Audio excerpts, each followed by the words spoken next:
नमस्कार मित्रांनो, मी active education YouTube channel मध्ये आपले स्वागत करत आहे. आपणासाठी एक मोठ्या ब्रेकिंग न्यूजचे स्पष्टीकरण करत आहे. तर चला पाहूया ब्रेकिंग न्यूजचे स्पष्टीकरण. कोषागार कार्यालय अंतर्गत निवृत्ती वेतनधारकांना महत्वाची अपडेट. दिनांक 25 नोव्हेंबर 2024 या संदर्भाने बातमीचे शीर्षक आहे पेन्शनर्स न्यूज. कोषागार कार्यालय मार्फत सर्व निवृत्ती वेतनधारकांना महत्वाची अपडेट. जाणून घ्या सविस्तर माहिती. तर चला पाहूया सविस्तर माहिती. नमस्कार मित्रांनो, पुन्हा एकदा आपले मनपूर्वक हार्दिक स्वागत आहे. पेन्शनधारकासाठी अत्यंत महत्वाची माहिती. कोषागार कार्यालय अंतर्गत वेतनधारकांना आली महत्वाची अपडेट. चला तर पाहू ही महत्वाची आणि कामाची बातमी. त्यापूर्वी आपण जर ऍक्टिव्ह एज्युकेशन युट्यूब चॅनलवर नवीन असेल तर सबस्क्राईब करायला विसरू नका आणि नवनवीन अपडेट मिळवण्यासाठी बेल आयकॉनला प्रेस करायला विसरू नका. हा व्हिडिओ आवडल्यास लाईक करायलाही विसरू नका.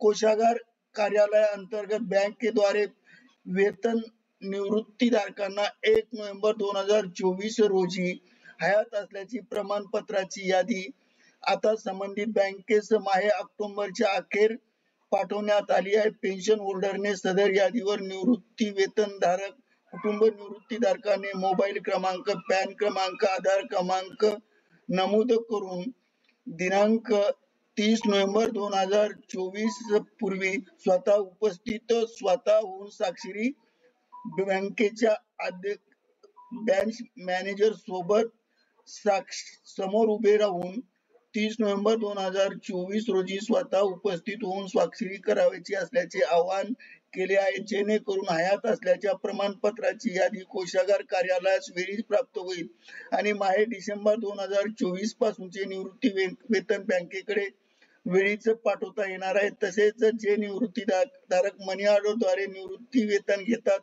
त्यांना आपल्या हयात प्रमाणपत्र राजपत्रित अधिकाऱ्याकडून प्रमाणित करून 30 नोव्हेंबर 2024 पर्यंत कोषागार कार्यालयाला पाठवणे आवश्यक आहे. तसेच पेन्शनधारकांना आपले पेन्शन खाते असलेल्या बँक शाखेत जाऊन बँक अधिकाऱ्यांच्या समोर हयात यादीवरील आपल्या नावासमोर स्वाक्षरी करणे हे अत्यंत महत्वाचं आहे आणि ही महत्वाची बातमी आहे. तर आवश्यक आहे. बँकेत जाऊन शकत नसल्यास जीवन प्रमाणपत्र संकेतस्थळावर जाऊन ऑनलाईन पद्धतीने सुद्धा दाखल करता येईल. तसेच निवृत्तीधारकांना जिल्हा कार्यालय किंवा उप कोषागार कार्यालयाला भेट देऊन हयात असल्याचा दाखल्यावर बँक अधिकारी आणि राजपत्रित अधिकाऱ्या समोर स्वाक्षरी करून जिल्हा कोषागार कार्यालयात सादर करता येणार आहे. आणि काही निमित्ताने काही लोक परदेशामध्ये असल्यास भारतीय राजदूतामार्फत हयातीचा दाखला संबंधित जिल्हा कोषागार कार्यालयात सादर करता येणार आहेत. ही परदेशी व्यक्ती ही भारतातील असून परदेशात असणाऱ्यासाठी सूचना आहेत. पेन्शनधारकांना हयात प्रमाणपत्र 8 डिसेंबर 2024 पर्यंत कोषागार कार्यालयात प्राप्त न झाल्यास माहे डिसेंबर 2024 पासून कोषागार कार्यालयास प्राप्त न झाल्यास त्यांचे माहे डिसेंबर 2024 पासूनचे निवृत्ती वेतन बँकेकडे पाठवल्या जाणार नाही, याची कृपया नोंद घ्यावी असे कोषागार अधिकारी यांनी कळवले आहेत. आणि अत्यंत महत्वाची बातमी आहे. हयात प्रमाणपत्र सादर केल्याशिवाय पगार पेन्शनरचा प्राप्त होणार नाहीत आणि म्हणूनच ऍक्टिव्ह एज्युकेशन युट्यूब चॅनलने हा व्हिडिओ व्हायरल केला आहे. धन्यवाद. Thank you very much for watching this video. Best of luck for your future life.